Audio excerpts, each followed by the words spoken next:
Well, good afternoon, good evening, and good night. Thank you so much for downloading the Faith Life episode with Discovery Fellowship Church. I'm your host, Pastor Nathan, here with my co-host, Pastor Matt. Hey, guys. And today we have a special guest in the studio. I will introduce him here in just 1 second. But before we do that, as always, please take a minute, leave us a 5-star review on Apple Podcasts, Spotify, or wherever you happen to download this. And if you are watching it now on YouTube, let us know in the comments below. Let us know what you think of the video setup. This is our, second week in this new space, Matt? Yeah. Second week, I think, in this, second or third week? Third week in our new studio space that we've set up here. So let us know what you think or what we could be putting up on, you probably can't really see it, but the screen that's up here behind me. As always, if you'd like to get in touch with us, you can email podcast@dfchurch.com. That's podcast@dfchurch.com. Let us know any questions, comments, concerns, things that you're thinking about, or, just what you're up to. Now, as I said, for today, it's our special episode number 50, and so we had to bring in a very special guest. We have Brady Shearer from Pro Church Tools joining us today, all the way from Canada. How is it going, Brady? Hey, guys. Doing great. Thanks for the invite.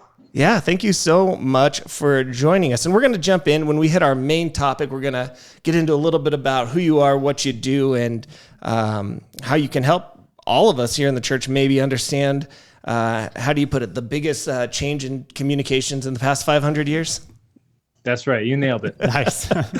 All right. But before we get into that, we are going to start off with our news segment. Every week, we like to look at a couple headlines, couple things that are going on in the world, see what is happening, and maybe how, especially us as Christians, can interact with and be a part of the world, but not be ignorant about what's happening. So the first thing, we talked about this a little bit last week, and I'm sure, Brady, you've heard about it as well. I was looking today, the fallout from these fires in Hawaii just continued to grow. It's pretty intense. I don't know if you've been reading anything about this or if you guys have seen much on this topic. But the latest death count toll was up to 96, and they say it's probably going to just increase as the days go on. As they go through all the wreckage and people. And it's just kind of horrific. Just a wildfire. I don't know if, I'm trying to think. We tend to have wildfires here. We're in Colorado, Brady, and so we've got mountains around us, and we have wildfires most years. I don't know if wildfires are really a threat up there in your part of Canada, but not so much, I'm afraid. Now, see, we did have, when was that? A couple months ago, we were getting some smoke from a lot of Canadian wildfire, but I don't know if this is just the American education system. I don't really know the geography of Canada, so I have no idea where the fires were compared to where you are. Yeah, they're roughly coming from north of Vermont. Okay. And where are you? I'm south of Toronto, so right near Buffalo. Okay. Niagara Falls, technically. You guys have one of those. So. Yep, we do have one of those. My experience with Canadian geography, and when I was in elementary school, this might date me a little bit, but we had this computer game they would let us play during the computer time on the old Apple computer. It's called Cross Country Canada, I want to say, something like that. And you had to drive a truck across Canada, and it was to help teach us. Did you guys have that game up there, Brady? It sounds familiar, yeah. Oh, it was fun. I enjoyed it. Was it like Oregon Trail, but you were driving a truck in Canada? No, it was really weird. It was you were a truck driver and you had to plan out your route through Canada for the most efficient use of your, I don't know. It was silly, but that derailed quickly. Oh yeah, I remember this game. We love this game, man. See, so I figured up in Canada, you guys would love it. I never played it. No. Here in Colorado, this was something that we had to play all the time is beyond me.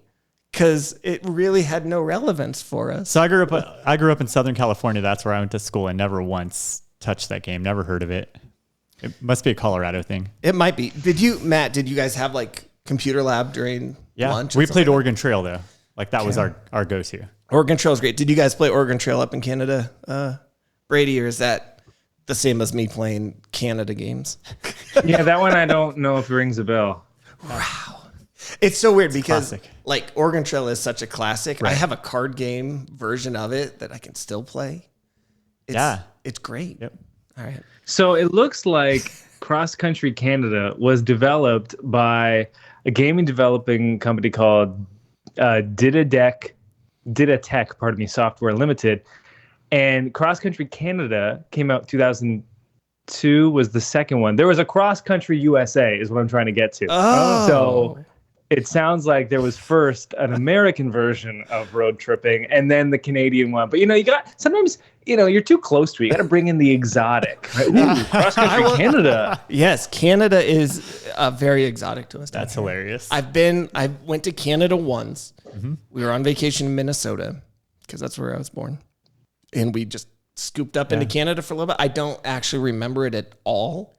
Yep. So I road tripped as a kid with my family to go to the World Expo in Montreal in '86. You were like 3? Yeah, I was 3 or 4, but I remember a couple elements of it. And then the rest is just from pictures that I know I did that. But yeah, Montreal. I know that's Western Canada. That's all I know. I'm sorry. I have to dive in more into this cross country. I'm just learning a lot right now. Yeah. No, please, by all means, because this game like sticks out in my mind as something that was awesome. Like we played this game all the time. It's crazy. And I don't know why. What did you learn, Brady? So Cross Country USA came out in 1985. A company that was originally known as Didatech Software, now known as Ingenuity Works, a Vancouver, Canada-based company. Okay. 86, they come out with Cross Country Canada. Okay. 87, and this is for you, Matt. Yeah. Cross Country California. Wait, cross country, but just one state. I mean, California is big enough. Yeah. I mean, I've been out of there for 15 plus years, but yeah, there's a lot of like diverse culture and ecosystem in California. So sure. Of course. Cross country Texas. That makes sense. Texas is huge, right? Like, that game was designed specifically, it looks like, for Texas schools to be used in the school system. And then eventually, wait, were the rest of these designed? And the rest of these were just designed for fun, then? Or were these all? I'm assuming these were all educational products, ultimately, right? Well, was that the goal of the Canadian one? Yeah, Okay. I'm thinking they were all educational. This is my theory. My working theory is Texas came to the company and was like, "Ain't no way we're driving in other places. You make us a Texas version." That was the most Texas thing I think you could have. That was perfect. Yeah. It's true. That is exactly what they would say in Texas. But so here's my question then. I know we're going down a rabbit hole of Cross Country Canada, but I'm okay with it. Why, if Cross Country USA exists, were they having us play Cross Country Canada then? Like, wouldn't it have made more sense for us to learn about our own country first? What you don't know is your teacher was actually from Canada and was like, ain't no way I'm playing the USA version of this. I'm going to my hometown, my home country. Oh my goodness. Yeah. It's possible. I don't know. That's crazy. Now, the company I used to work for back when I was doing IT, was located, their headquarters were in Canada. So people were coming back and forth from Calgary all the time. But I never got to go for that. So I never got to put my Cross Country Canada knowledge from my youth. So all that to say is the wildfires have been devastating in Hawaii. So keep praying for them. Yeah. I do have a contact of a local church in Maui. Oh, perfect. And they're like hands and feet on the ground, helping to provide some resources. If people do want me to connect them, I can. And they've set up some links where you can give directly to the church, which will then only use those funds for helping the people who've been displaced. Yeah. That'd be great. Yep. And we might be able to put some of those in the episode description as well. I had put some links last week and I'll put some more this week. Yeah. The second story I wanted to talk about real quick, because this is right up my alley. Here's the headline. I'll just read it for you. It's going to be video games, isn't it? Close. I'm a huge nerd, Brady. Matt here, not so much. He's more your speed, I think, about sports and things like that. Like you guys could talk sports, and I would just be lost. Right. Just like that other week when the video games. When you were talking video games with our guest, and I'm like, this is dumb. Yeah, exactly. So you were close though. Okay. Here's the headline: U.S. firms, including Netflix and Amazon, offer AI jobs that pay up to $900,000.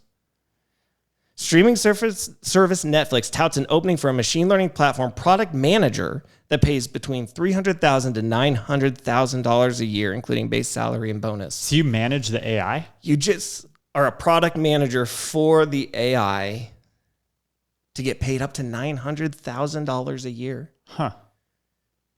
That seems crazy. No, and here it goes. Listen, the role requires tech junkies to, quote, define the strategic vision for the MLP, machine learning platform, and measure its success. Candidates can report to an office in Los Gatos, California, or work remotely in the West Coast time zone. No college degree requirement is included in the job listing. They're going to get millions of applications. That seems like... Now, earlier this month, Amazon shared an opening for a senior manager in applied science and generative AI role that will pay as much as $340,000 a year, not including bonus.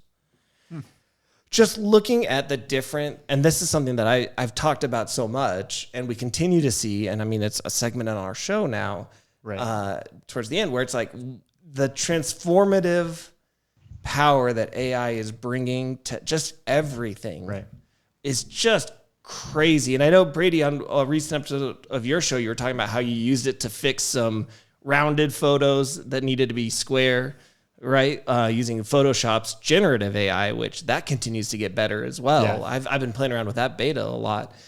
And actually, I'll tell you more about it later when we get to the AI segment, but I'm using even more than normally for this week's because it's such a special episode.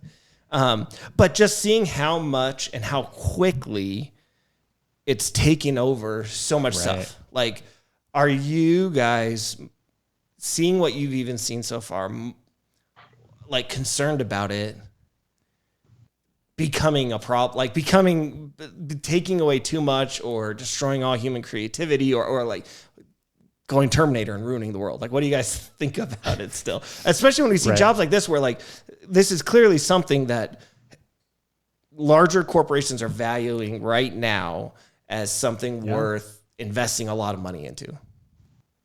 Yeah. I mean, I'm not yet scared, but I could see its potential for some major like downfall of Western civilization. Oh no. Yeah. Brady, what's been your experience? Me and my business partners were talking about this morning on the heels of Plane Lady coming out and breaking her silence. Right. Oh, did she say something about AI with it too? No. Oh, okay. But she came out yesterday and she like made her first, public statement since she was, kicked off the flight for claiming, someone sitting next to her was a non-humanoid. Right. And she's just been radio silent, disappeared. No one could track her down. So she makes this public statement and everyone in the comments was like, that ain't her. Don't believe it. Because it could easily be AI generated. And it's really not about if it's her or not. The thing is, we don't know her, right? Like, let's say Drake, Canadian reference, came out and made a statement. Everyone knows Drake enough, and there are Drake experts who could be like, yeah, that's not him. Drake fake songs have been circulating online for a while. And you can tell if you listen to Drake, okay, as all Canadians are required to by law, that's not Drake, that's an AI. But no one knows who this woman is. Right. And she's wearing more makeup or different makeup than in the other video. And, I've seen some TikToks of women putting on makeup. Like, you can just look however you want. Like, that is an amazing skill. So there's that element. And so we were talking about this in the sense of like, right now, this isn't about future casting. Right now, we have no confidence. It's probably her, but we have no confidence and we could be easily duped and have no way of knowing.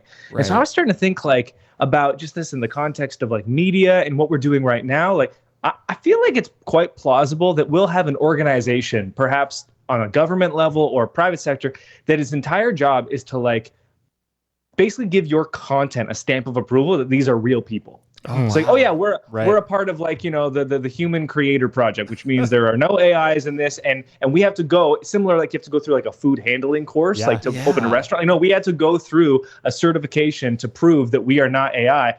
Because people are always going to want to connect with people, but we're going to have to come up with ways to discern and be certain that, hey, this is actually Matt and Nathan who are talking right now. Yeah, that's terrifying to think about. And so the thing that this makes me think of to kind of tie in something else we've talked about, in fact, we did a whole episode about this.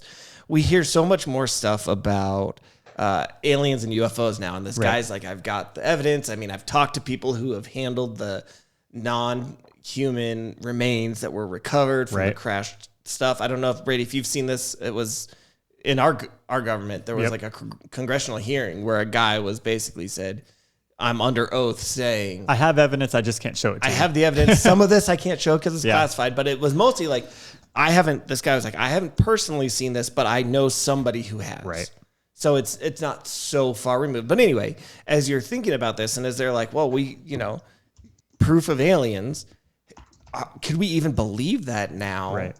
Given how easily, more so than ever, it would be to create fake media. Well, and you've seen that even tying it back to the fires.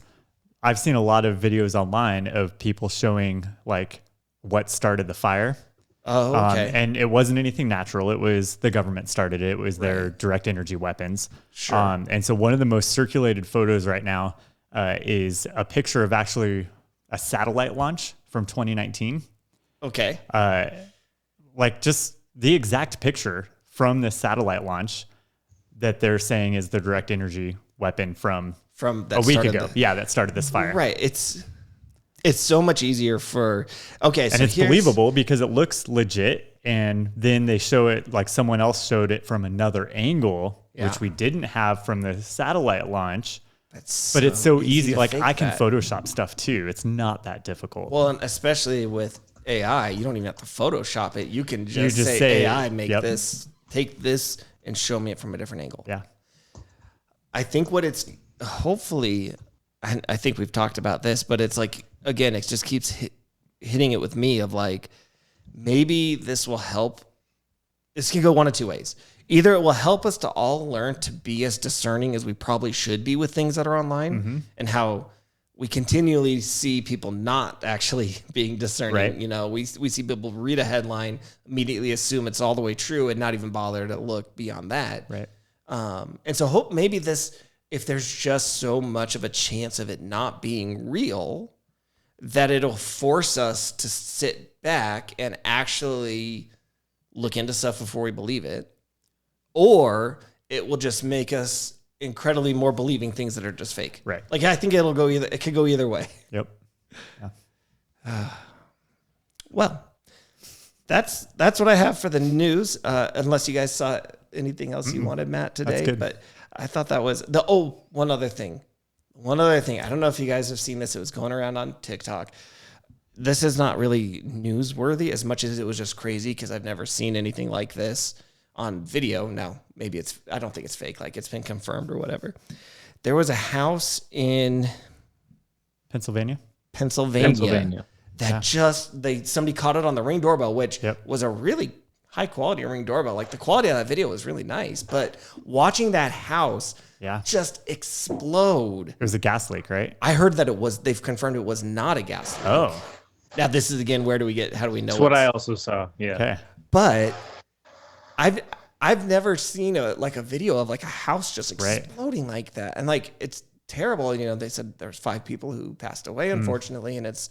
But it's just like seeing that video and how quickly I started, and this kind of gets maybe a good lead into when we start talking about social media, how quickly once I saw one and kind of lingered on that video, I started seeing the other videos that were going to connect to it and show me more about it and people talking about it. But then what's so crazy to me, and like I said, this might be a segue as we start to talk about social media as a bigger topic. What was interesting to me is I saw it on TikTok. I don't know, Matt, when you saw that, where did you see it? I think that's where I first saw the video. On TikTok as well. Brady, did you see that on TikTok or on another platform? Yes, that's correct. Awesome. So we all saw it on TikTok. I'm so ashamed. Excuse me. Sorry. No, I love TikTok for what it can do. There's a lot to love about it. There's a lot we could have a conversation about short form video in general as what it's doing to people's attention spans, whatever. We'll get into that. But here's the thing. What was interesting is I started hearing other people, but it was on like very obscure places like, Telegram, which is like a text messaging almost type platform. Somebody was like, I saw this on Telegram from this preacher or speaker the biblical teacher I follow, say, and he was talking about this. I'm like, well, I don't know why he was talking about this, but it's weird seeing that it gets out to even these more obscure places like Telegram. And that is this person's like kind of point of contact with this same news story, but it's still kind of getting out everywhere. Yeah. It was kind of interesting. So let's actually turn then a little bit to this topic. And so, Brady, just for those of you who are watching, you might not have seen much from Brady Shearer. If you don't know much about the company that you run, Brady, why don't you give us a little bit of a kind of who you are and what you do for people, just so that our listeners can have a little bit more familiarity maybe with it. Yeah, sure. So Canadian, as we've discussed, I'm in Niagara on the Lake. Hour south of Toronto. I run a company called Pro Church Tools. We've been in business for roughly a decade.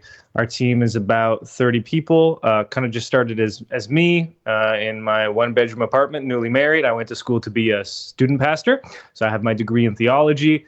Got connected to a church to be a media director in my second year of college, and they kind of put a camera in my hand and were like, hey, make some videos for our church. And I'm like, okay, I'm young. Yeah, I can do this.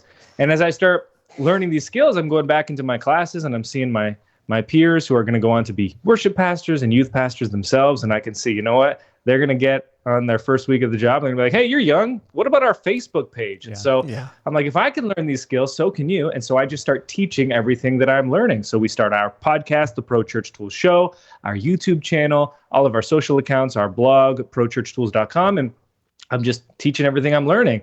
And, the more that we built trust and authority with people, the more the audience started to grow.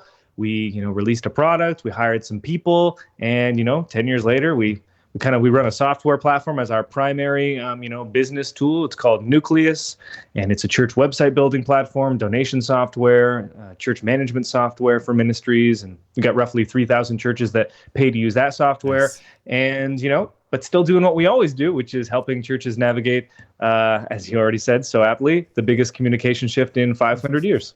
Nice. I love it. Well, I definitely have found a lot of value as somebody in church leadership who is trying to figure out how to effectively. I mean, when I first started here, Brady, I was I guess you could call it associate pastor. It's very generic. I kind of handled small groups, and I kind of just did whatever needed to be done, as we've kind of seen. Sometimes that happens in churches where you wear a lot of hats. And what really kind of shifted us was honestly COVID when that happened. Is I kind of like to tell the story. I was going back and watching some of our old videos. Pre-COVID, our church recorded audio for CDs of the sermons. And that was the extent of what we did for anything of the actual service on a week-to-week basis. And then COVID comes along and our pastor says, well, there's this COVID thing. We might have to, Nathan, you kind of know about media and tech and stuff. Like, if we had to go online for a week or two, would that be something we could do? And I was like, let me research it. I'd love to find out. I've been saying we should be online more anyway. So, and so I think we had a Friday, our lead pastor came in and said, all right, so I think we're going to be shut down this Sunday. We're going to have to go online in 2 days. Can we do that? And I was like, well, we're going to have to, because what's our choice otherwise, right? And so as we kind of shifted to being able to live stream and more connect with people digitally, it was kind of a good time for me to be like, hey, elder board, hey, pastor, what if we shift my title to just pastor of online ministry and let me really dive into this? And so everybody seemed on board with that. And so as I've been jumping in and digging in, and as I've learned over the past couple of years, actually Pro Church Tools was incredibly valuable because, Brady knows a lot about what he's talking about. And it was very helpful to be able to utilize some of those things. Yeah, it's probably once a week or so where in some of our conversations, it's like, hey, did you see what Brady just posted? Yeah. And then we talk about it and we figure out what that means for us. And is that something we need to shift and change, or do we agree or disagree even sometimes? Yeah. So it's been kind of fun just, utilizing your resources. And actually, you have a pretty wide reach among churches. And, I have actually submitted questions and have been on, I've had my question on your podcast. So it was it's such a surreal thing to write a question to a podcast that you just listen to and then hear that come through. Right. You're like, hey, he's addressing my exact problem. Yeah, no, it was pretty great. And it's pretty cool for somebody who I'm sure gets quite a lot of email messaging, things like that. You're really good about answering Instagram, which was awesome because I've also just asked you questions there and you've given me some good advice. So, great. Yeah. So my question, I guess, like a lot of what you've talked about and a lot of what we take the value in is, as church leaders, how can we utilize social media as another, just a way of getting the gospel out there, a way of reaching people, connecting people, not the only way. And I think a lot of times when people hear online and social media, they look at it as a replacement for like human connection, where it's like, it's never going to be a replacement, but we all live these kind of hybrid lives where you're doing things in person and digitally, sometimes with the same people. But I guess my question for you then, Brady, is with all of that, what about the average churchgoer? So like we've talked a lot about, like you said, what leaders can do. Mm-hmm. But if you're just an average church member, what is your thoughts on like how should social media be used by them? Because they're not necessarily creating, taking a clip from a sermon and trying to post it online and cut it down like we do on the leadership side. They're not necessarily trying to create this ministerial approach almost to content online. So for the average member of a congregation, what use, if any, should they be doing with social media?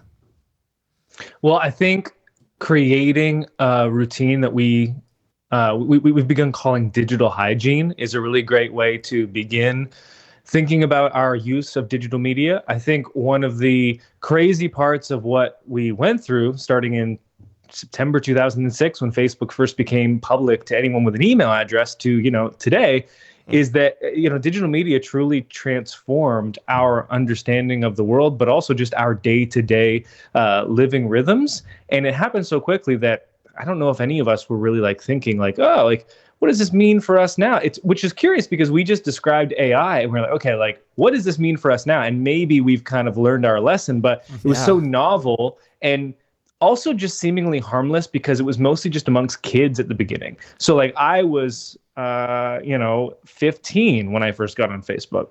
Wow. And so I grew up with like a rotary phone in my house, but here I was, ranking my top 8 friends on Facebook and leaving, anonymous comments on girls' pages that I thought were cute, right? Like that was how it started. And so I don't know if there was serious conversation amongst the adults of the world about like what this means, because it was kind of dismissed as, and then, it's like the frog in the pot boiling water. It just keeps progressing and progressing. And suddenly like, remember when we used to have to drive somewhere like, hey, cross country Canada, you know how we used to do that? We'd print out 87 pages on MapQuest. Yep. And I would sit in the front seat with my dad and be like, okay, you're taking the exit on the right. Like that was my lifetime. I'm a child. I'm 32. I'm not old. Right. Like, and now it's just figuring out, do I want Apple Maps, Waze, or Google Maps today on my, navigation? And what voice do I want to use as they direct me? And so digital media is a part of our lives.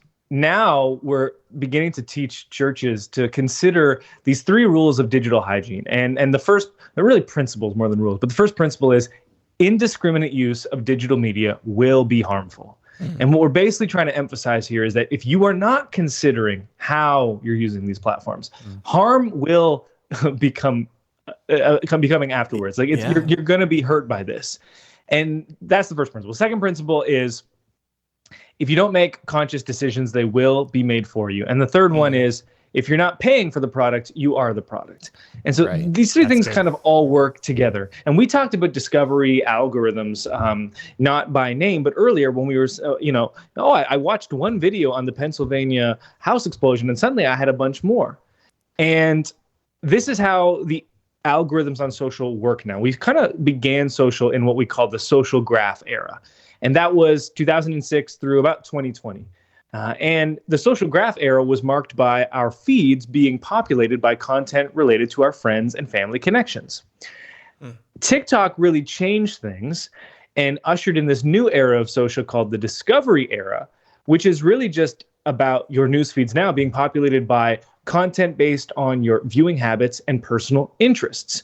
And so these algorithms are analyzing not just the videos that you watch, but how long you hover on a video. Not just like, oh, I didn't like this video, I didn't comment this video, I didn't share it. No. But you lingered on it for an extra 3 seconds compared to the previous 18 videos that were not related to your interests in the aggregate. And we filtered out content that we already know you like to add this one new element to your profile that we now know about you, which is why for me, TikTok is such a blessing because it shows me content I never knew that I needed. Why? Nope. Because it knows things about me because it's analyzed them in its learning model. And so if you just kind of let these things happen to you, what is going to happen? Human nature is going to take over, and we are going to be dragged to the parts of our nature that keep us on these platforms the most, which is what these platforms want more than anything, but are not healthy for us. Those things being outrage and anger and lust and things that we're all prone to and can kind of just creep in over time. And that's why we need to consider how we're using these platforms.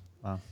It was pretty amazing. I remember actually when we got TikTok, when it first came out, and I was like, all right, I'll try it out. You know, I'm doing so much social media stuff. Like every time a new platform comes out, I'm like, all right, I should just at least try it, you know, kind of get a feel for it.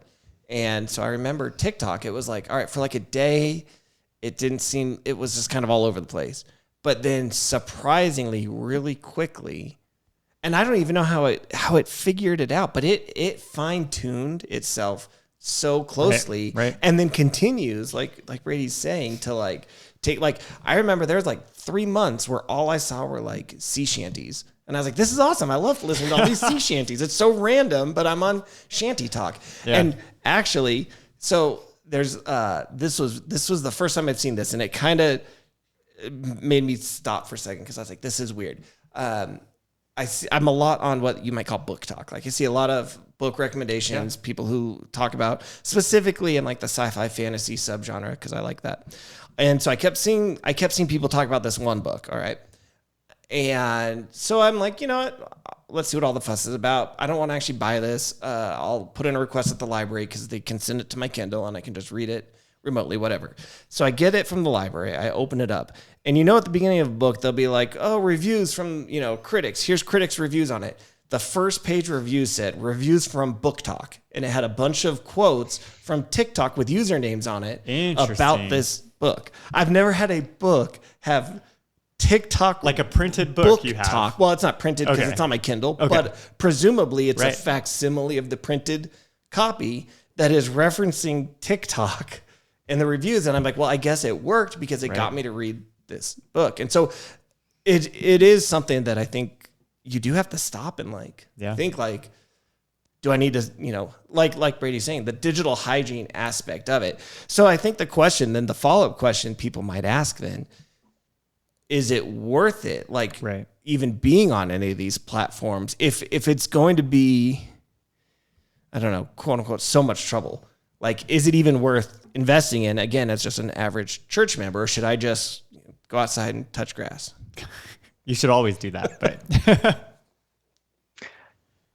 I mean, I liken it to the kind of rise of automobiles.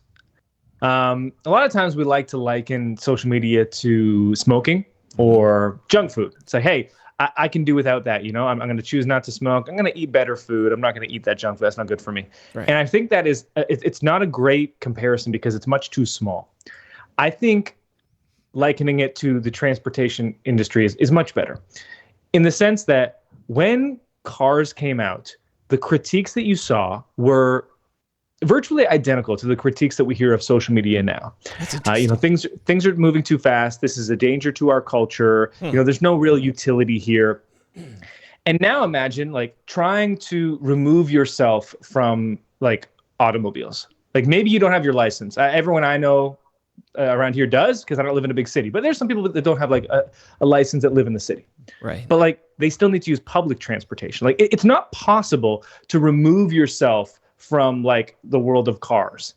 And yet I think a sane person could make the argument that in the aggregate, automobiles have been a net negative in culture over the past 100 years. I think that's not an insane argument to make in terms of maybe the damage that they've done to the earth, the fact that our cities now have to be built around just cars and cars and cars, and yet all the good that's come from them as well. Namely, the cross-country Canada game would not exist. Man, we didn't have Can you imagine a world I don't want to imagine a world that doesn't have that. That's awesome. I love bringing it back to that. But I think that's a good analogy. And it's like, you can try to say, like the Amish, they're going to be in a horse and a buggy, but it requires a lot to fully disengage. And I think as time goes on, I think the other thing is that people are using social media even when they don't realize it. Because like, who doesn't look up something on YouTube, right? And I don't think people think of YouTube as a social media platform, right? But it is. It's doing all the exact same things. It's you can comment, you can post, and it's showing you what it wants. Which that's the other thing that's interesting. This algorithm that we're talking about, and like how it learns so much about you. I mean, that's just AI, right? That's just the beginnings of this AI learning that's trying to figure out. It's just an AI that says, here's all the data points of a person, predict the next best thing that they're going to want to watch. Mm-hmm. So it's all kind of connecting, and I think we're not going to really get out of it. But what I have seen is definitely hesitance to kind of this newer direction. So if you're in social media, you know that like short form vertical video is kind of the king right now. Like everybody is trying to get on board that. Like TikTok came out and everybody else said, we need to be a part of that. We need to do that too. We need to do that. That's why Instagram has it. And it's really been funny because there are people I know who are like, oh, I would never do TikTok. I don't like TikTok. But hey, dude, look at all these reels on Instagram. I'm like, it's no different now. Every Instagram reel that has been shown to me in the last like 3 to 4 months, I saw like 2 weeks prior to that on TikTok. They're like, check out this new funny thing I just saw on Instagram. Like, I saw that 2 weeks ago. Get TikTok. And again, the shame comes washing over me. I'm past having shame on TikTok. Again, we could have it. So now, maybe watching short videos and within, like, how quick do you guys decide if you're going to swipe or not? Like, how fast is it before you've decided, nope, this isn't what I want to watch right now? I mean, I can't speak for myself because, you can't really watch yourself do these sort of things. Right. But I'll walk into the living room and I swear my wife is just sitting there and she's just, if you're watching, you'll see this. But if not, I'm just flicking my finger like excessively quickly, like, in a way that no human could evaluate the videos at all. So she's like, no. I'm like, what are you even looking for? Messing up the algorithm. That's like, I'll do that sometimes. That's the key. You got to confuse the algorithm. But here's the thing. At a certain point, it's going to learn enough and be able to figure out what you're doing. It's true.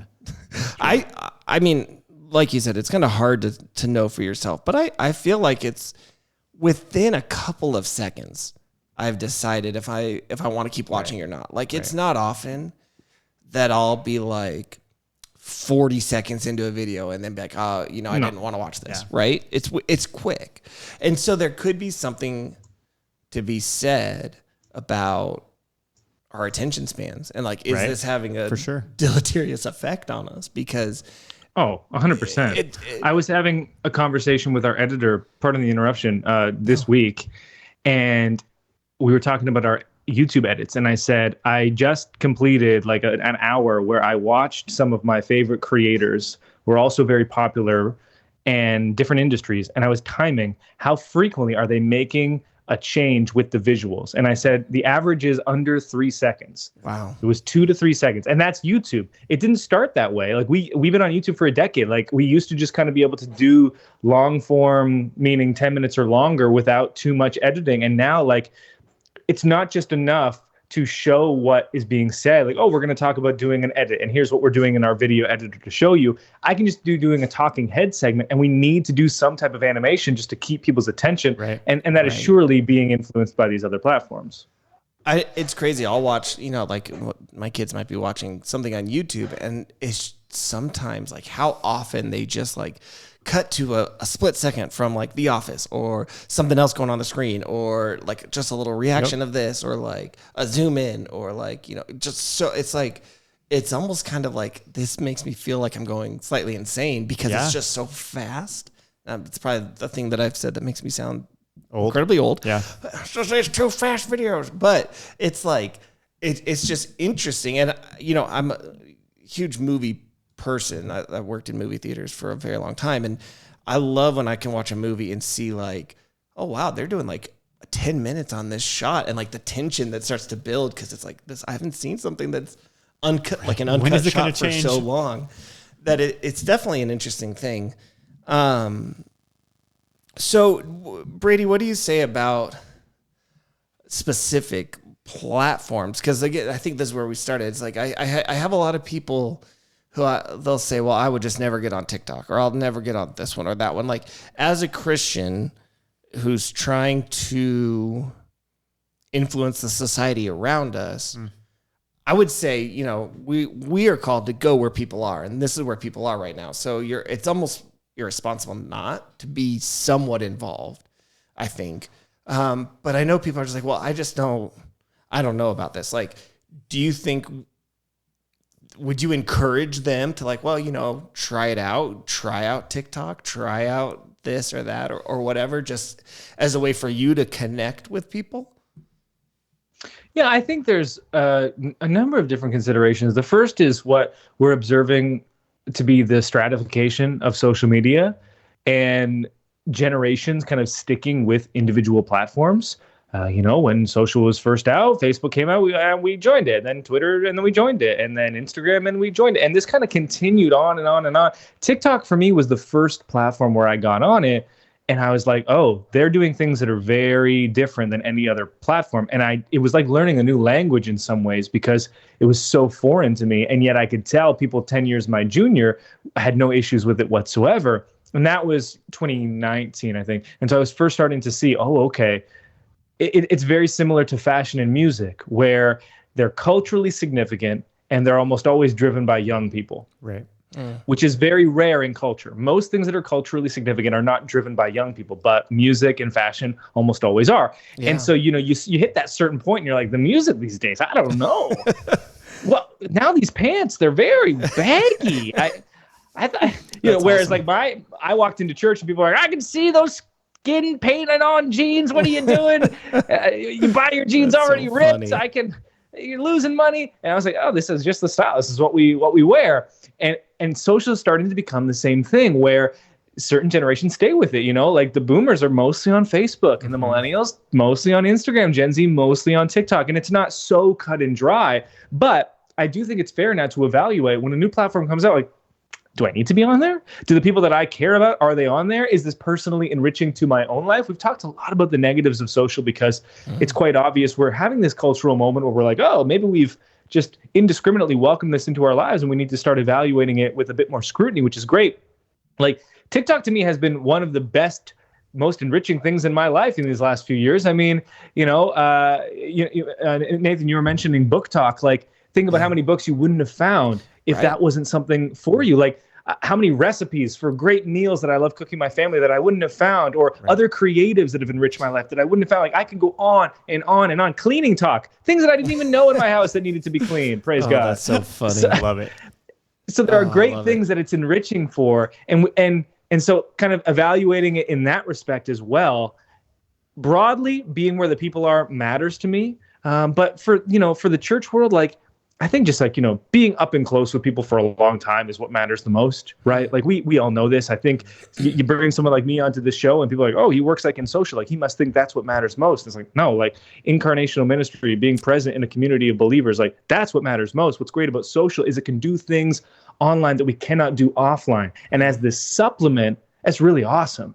But in no way is it meant to replace those things. So right. I think if you had an honest discussion with yourself and were trying to convince yourself, hey, the reason I'm on this platform is because, like, I'm here to reach people, like, that might be true, but it's also okay to just say, this is personally enriching for me and I enjoy it. And that could be the number one reason as well. I like that.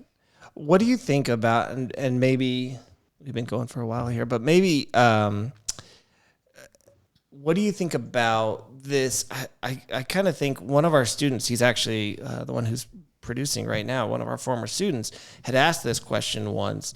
We were talking about social media and YouTube and things like that. And he was like, well, why aren't some of the Christian people like bigger? Like, why does something like, you know, the best news ever not strike it? Why don't we have the same following? Why don't we get some of it? And part of what I thought is, you know, I feel like to be incredibly successful on some of these platforms, you have to spend a lot of time looking at, you know, how did this video do versus how did this video do? And ultimately, I think your message at least has the potential to change by what people want to hear. And so you don't really have a way to, sometimes the truth isn't going to be popular, right?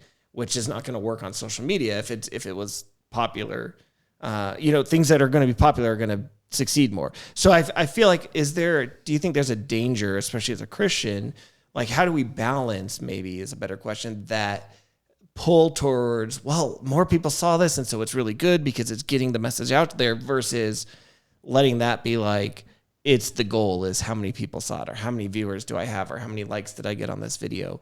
And how do we balance not letting our message almost be, for lack of a better word, corrupted by trying to, focus on what's going to be popular?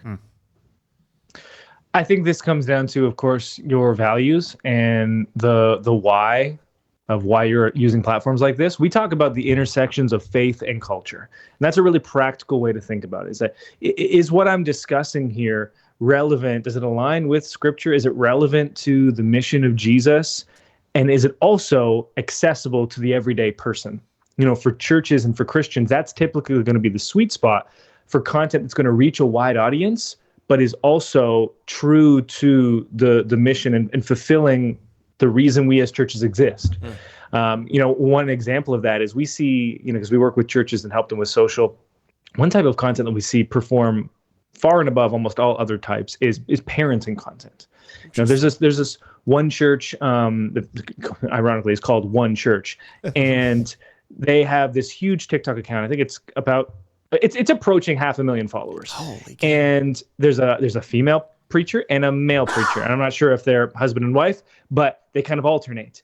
And they realized that when they started getting on TikTok, the content that was reaching a wide audience was when they would talk about parenting.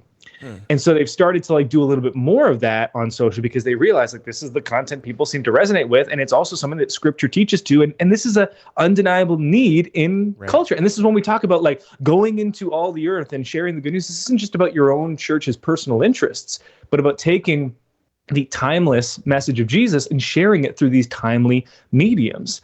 And it is easy, though. The push, the temptation is going to be, I'm just going to be a little bit more sensational in my next headline. I'm just going to be a little bit more outraged. I'm going to manufacture a little bit more emotion. But if we're being realistic, this is something that we as churches have had to deal with for the last century at least, because our services have been built around a person on stage sharing the gospel. The same that is true in person is going to be true online. When I get really loud at the end of a message, people seem to listen. I'm going to do that a little bit more. And there are these tropes of these preachers, right, that are like, I don't believe you're crying every week. Maybe you are, but I'm suspicious.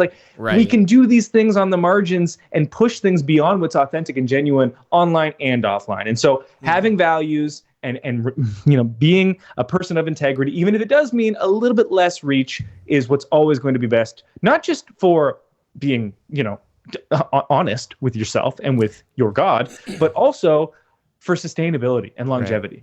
Churches that make a difference online, they're doing it for years and years and years and years. I spoke with a church last week, and I know we kind of got time here, so I'll go quick, but I spoke with a church last week. Oh, I was getting a message that said 5 minutes left in your meeting. I've gotten a couple of those today, and once I got cut off. So I was like, I need to learn my lesson. We can keep going as long as you're not. Cut you off. It won't cut you off as long as you don't have a heart out. We'll be okay. Oh no, I'm good. I'm good. Okay, good. Great. So I was speaking with this church this week or last week, and this is a church in Dubai. So United Arab Emirates, not a Christian nation, but most people that live there are not Emirati. So the pastor is from Oklahoma I was talking to. Yeah.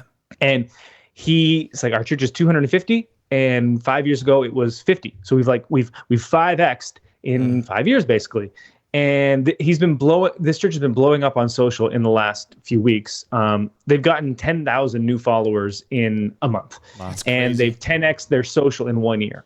And I asked him, and he's like, yeah, it's a lot of people and it's great. He's like, but before that, we've been publishing consistently on social for 5 years. He's like, wow. And 60% of the new visitors to our church come from social. And that was before we gained all these new followers. We had 1,500 people. We were a church of about 50, and we just kept posting, and people would come from social media. Wow, that's awesome. And that speaks to that supplemental nature of why online is so powerful. Not because like we're trying to replace in person with that, but because it can be a great way for churches to reach new people and get exposure that otherwise wouldn't happen. We put up a billboard, we print mailers and we drop them off in people's homes. Are we trying to replace church with billboards and mailers? No, the whole point is to gain more exposure for our church, for people to be like, oh, there's a community of believers near me that might make sense for me to check out. Right. But the reason I shared that story is because this church, took that step, and it could have been really easy to kind of like, keep that to themselves and, not use these platforms, but they take that step, and they're not a big church, and it's making a big difference. That's awesome. That's really great. I do remember the one time we've had so far where somebody new came to the church, and I always ask, well, how'd you hear about us? And they said, oh, I saw you guys on TikTok. Yeah, I saw your TikTok videos. Yeah. That was like the big success we had. We had one. Now, if they stayed is a different question. Right, but at least somebody found us through TikTok. Yeah. It's kind of nice because it almost like legitimizes some of the effort that you've put in, because it's like, see, like this is reaching people. And whether or not, yes, I hope they come to our church, but at the very least, they heard something about Jesus that maybe they didn't hear before. And it's like, that's good. Like how could there be a downside to that? Right. Right. And I feel like that's the key for like the average churchgoer too, right? Is with my platform, and there's nothing wrong with just posting fun stuff. Right. Like that is totally okay. It's okay to have fun on social media. But like when I'm posting things and trying to represent Jesus through my social media, but I'm so focused on those likes and the followers that I have, I'm actually like, and I talk with our students about this a lot, I'm placing my identity in how many likes I have. I'm placing my identity in how many followers I have, instead of letting my identity be rooted in Jesus and let that just like overflow into every area of my life, including TikTok and Instagram and Facebook and Twitter and all that. And so I think the same's true for adults. We have that same problem where we live for that notification that says, this video was liked, or this video was shared, or you got a new comment. Right. And that's actually why I turned off almost all notifications from like every social media account on my phone, is because I found myself for a while of like that dopamine hit every time I got that notification of like, yes, I got a new like, yes, I got a new follower. And it's like, that doesn't matter. I don't actually care. Right. Now, when I still keep the comments there, because if they're commenting and asking questions, I want to respond, especially if it's faith-based content that I'm posting. And so, it's just, it's more of a heart issue than a, like, what method I'm using type of issue, I feel like. Right. And we talk a lot about this, like the conflation of mission and method, and how it's so important to have a very clearly defined mission and not confuse your method with that, because our methods are going to change. And we see, I mean, that's a biblical principle, is that if our mission is to reach our community for Jesus, the way we do that, well, our community is always changing. So the way we do that, it's always going to have to change too. And we can't fall so in love with any specific method. And I know that's something that I often have to ask myself, like, am I doing this just because we've done it? Or is this really going to help serve our mission? All right. Well, as we close out this main topic of the day, before we move into my favorite segment, what do you guys, last question, what's going to happen with formerly known as Twitter, now X? Is it going to just explode? Is Elon Musk intentionally driving it into the ground? What is happening? I have not signed in since my icon changed on my phone. I see it there and I'm like, this is stupid. I'm not doing this, but I'm different than a lot of people. Sure. What do you think, Brady? Yeah, I have had the thought for sure. Like, is this all a ploy? Like, is this intentional? Right. Here's why I'm actually optimistic now about X. To be clear, I think there's a lot of like binaries in culture right now that we all suffer from, and almost nothing is a true like black or white. So as a disclosure, I have a Tesla, and it's the best car I've ever owned. Yeah. I also am nowhere near an Elon super fan. So I'm not here to hate, and I'm not also here to heap unending praise. I think I'm in the middle, and I think when I saw the payout starting to come on X this past week, where creators were actually being given money for things, that was when I was like, okay, I think that this might actually be able to to make it, because what Meta has never figured out is how to actually like provide income for creators. And the reason people are so loyal to YouTube is because people actually make money full time doing YouTube. Right. And Musk is trying to take that model and encourage people to use Twitter because they're going to earn money from it. And if there's a way to make that viable, not just for the biggest accounts and not just from like, reposting outrage and awful things, because you can't do that on YouTube, on YouTube, you have to make a video that is valuable and gets views. You can get views on social by just, reposting awful things. And like, do we want to pay people for that? So like, I'm not saying that's the answer, but when like, money really does cover like a multitude of issues on these platforms. And that is one way I could foresee it working out well. I also I don't respect these tactics. Is not the way I would do things, but Elon's approach has always just been like, we are chaotically going to do whatever I think is right when I want to. And that has allowed certain industries to see progress that otherwise wouldn't have. Like Tesla was the first electric car manufacturer to really like be doing a thing. And now the entire industry is different, and he's trying to do that with space. And so like, I don't prefer the method. One day you wake up and you're like, where's the bird? The bird, man, that was iconic. It's just gone logo. With a black and white X. Oh my goodness. So, but who knows? And now we can't say tweets anymore. We have to say what? Zeets? Is that the official nomenclature? It's post. Oh, instead of a retweet, it's a repost. It's just it's so bland. It kind of reminds me a little bit. So HBO recently kind of rebranded from HBO Max to just Max, and it's like, HBO is probably the more known part of your branding. Like that's what people care about. The Max part didn't matter. That was just like Disney Plus or whatever, Amazon Prime. Like that was the secondary part. To make that the focal point of your brand seems such a weird decision when HBO has such cachet as a brand. I don't know. I guess I'm not in the branding part of these companies, but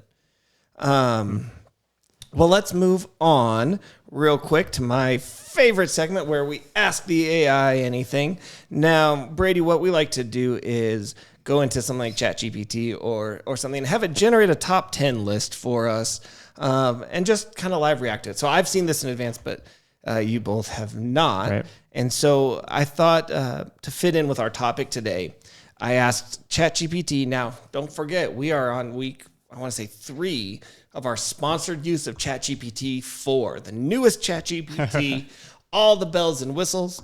If you would like to sponsor us for a month of ChatGPT 4, you get to pick a prompt, and we'll mention it every week that you sponsored us. This week we are sponsored by our good friend Tucker.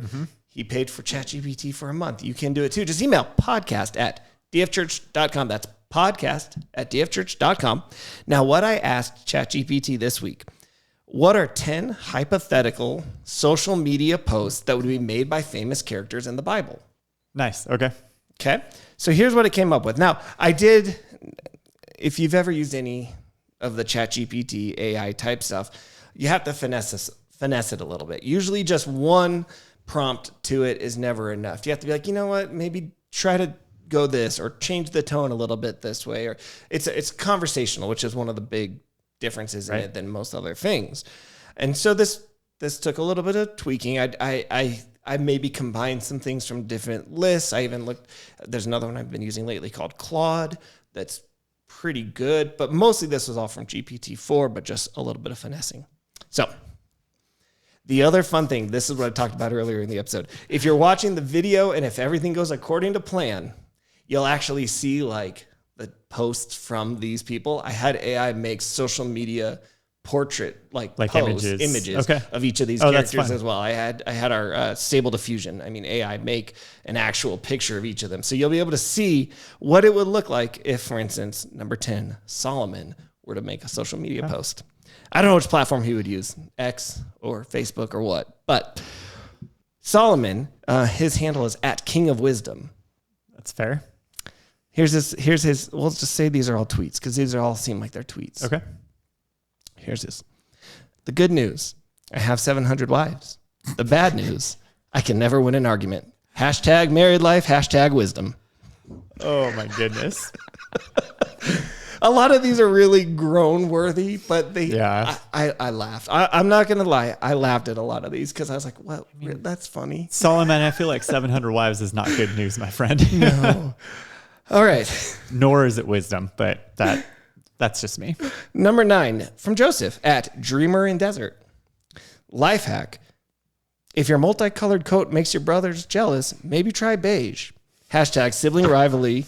Hashtag fashion faux pas. These are really funny so far. I think these are all pretty funny. Sorry. Number 8 from David at Goliath Slayer. This is so random. I feel like that's his gamer tag, not like his Twitter username. Yeah. That does sound like a gamer tag. All right, here we go.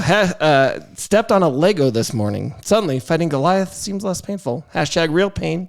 Hashtag Lego landmines. Yeah, if you've never stepped on a Lego at 2 a.m. barefoot, then you don't know pain. I'm willing to agree with him on that one. Oh, 100% agree. I'm always just tripping over my kids in their bedrooms, all their stuff. Oh, yeah. Lego, especially, I don't know if it's just because they've made it such a sturdy plastic, right? That it's just. Well, and you only ever step on the very corner of it. Like you don't ever get the big green flat sheets that you're stepping on. You're stepping on the small piece right on the corner. Number 7, Samson at the original strongman. Thought about trying a man bun. Ended up losing all my strength. Not recommended. Hashtag hair dilemmas. Hashtag strongman struggles. Isn't a man bun still long hair? It's just like tied up. Yeah, I guess. But he tried a different hairstyle, but it just didn't work. Cut. Yeah. So, all right. So far, what do you think? Are these pretty relatable to what the prompt was? Yeah, that makes sense. This is what they would if they were living now. All right, number 6. I didn't realize ChatGPT was only capable of dad jokes. Yeah, right? That's kind of what it feels like. Humor is such a subjective thing anyway. Right. The fact that we can get anything, even if it's groan-worthy humor, is kind of impressive. Out of an AI? Actually, last week we went more serious, and I was really impressed with last week's ChatGPT responses. But anyway, number 6. All right. Now, remember, I'm going to put a disclaimer here. This is just silly. This is just fun. We're not trying to be horrifically irreverent. Right. This isn't a study of deep theology right now. This is not a study of deep theology. So, number 6 is Jesus at Son of a Miracle. Okay. Turned water into wine at a wedding, and now my inbox is full of catering requests. Hashtag miracle problems. Hashtag wine connoisseur. I like that. I think that's hilarious. We're also not adding hashtags like this anymore. We're not. Like it's not 2012. Well, how are we adding? This is how I'm not supposed to be hashtagging like this? Not like that, no. Oh, no. You can still not with like punchlines. Right. Yeah. You know what this makes me think of? I don't know if either of you guys ever watched Parks and Rec, but there's an episode where Tom Haverford is like in a courtroom trial thing, and he's reading his tweets about right before he got into a car accident, and he does hashtags that are just like this. Just hit a fire hydrant, but I survived. Hashtag unbreakable. Hashtag what's Mr. Glass up to these days. Hashtag why no sequel. He does, yes. That's hilarious. That's where this is just Tom Haverford GPT. It really does feel like Tom Haverford GPT. I love it. That's all right. funny. Number 5, Lazarus at Back from the Dead. Mm-hmm. This is my favorite one. All right, ready? Went to sleep for 4 days, woke up to missed calls, 200 texts, and apparently I was dead. Hashtag rise and shine. Hashtag sleeping beauty. Nice. I just like the apparently I was dead. Yeah. Oh my goodness. Number 4 is Jonah at Whale of a Time. Airbnb review, 0 stars. No exit, smells fishy, and the host literally swallowed me. Would not recommend. The host literally swallowed vacation me. fail. Hashtag inside the whale. Yes. Oh That's my so good. goodness. All right, this one is the most dad joke of all of them. I'm sorry. Oh no. I think this is the worst one. I really like dad jokes. I do so too. Like, this is, so when I say it's the worst one, I mean it's the most like, oh, this is a dad joke. Number 3 is Eve at first of her name. Trying to return this apple, but there's no customer service in the Garden of Eden. Hashtag Eve problems. Hashtag returns policy. Right? What is Eve problems? You can't hashtag your own name. Right, that's what. Well, you can if you're the only Eve that exists. You're the first one with a name, so first you of her name. you have the right to that hashtag, I guess. First of her name. Okay, understood. Yeah. These are all just so funny. Okay. I want you to end your next post in hashtag Nathan problems. You know what? Yes. I think I will. Okay. I'm going to. Done. And some of these, it's like, what? Where does it pull this out of? All right. So, for instance, number 2 is Moses at Sea Splitter. Part of the Red Sea. Still can't part my hair properly. Hashtag miracles. Hashtag bad hair day. Like, where does it get? I mean, it's just trying to make a pun. Right. It says, I parted the Red Sea. What's a funny pun I could make? Right. I can't part my hair. Yeah. Yeah, because I don't think we know of any hair problems that he had. All right. Number 1 is maybe just as much of a groaning bad dad joke as the apple and Eve. This is number 1 is Noah. Mm-hmm. At Noah's Ark Master. Maybe I could have gone a little more creative with his name, Noah, but that's okay. Onboard Wi-Fi is terrible. All my downloads are happening 2 by 2. Hashtag slow internet. Hashtag Ark life. That doesn't even really make sense, does it? No. What does downloads happening 2 by 2 mean? 4 megabytes per second. 2 megs down, 2 megs up. I don't know. Oh, interesting. Oh my goodness. So that was your top 10 hypothetical posts made by social media posts made by biblical characters. Sorry. I think the Jonah one was my favorite. You like the Jonah one the best? That one was awesome. Brady, did you have a favorite or were they all equally terrible? Yeah, the Jonah one was the one I laughed at the most. Yeah. It started off clever and then it was a little on the nose by the end. Hashtag like whale of a time or whatever. But like it's just but it was just Jonah. 1 out of 5 would not recommend. I was like, hey, that's funny. Yep. That made me laugh. I liked all that. Well, again, you can sponsor this ChatGPT segment, come up with some fun names for us. Normally we'd go to reader mail right now, but the few that I got in this week, we specifically covered, and I'm sorry I didn't credit you, those who had written in, but we had talked through a lot of what was asked anyway regarding social media. But again, if you want to send us questions, comments, things you'd like us to discuss here on the podcast, again, don't forget, email podcast@dfchurch.com. And if you're driving, if you're in the shower, if you're working out, whatever it is you're doing right now as you listen to this, stop, pause, email us, podcast@dfchurch.com. Let us know what you were doing in the middle, what we interrupted for you to write us in. Just say hi. This was episode number 50. Real quick, a little sneak preview. Next week, we're going to have another guest on, one of our producers. Jeremiah is going to be joining us on this side of the camera. Mm-hmm. We are going to be talking about the Awana Club program, what it is, why we still do it, if it's even worth still doing. So we're going to be spending some time talking about that. But again, this was episode number 50. I want to, again, thank my guest, Brady Shear, so much for joining us today, taking some time out of your day. And we will see you next week. Yeah. Bye, guys. See you.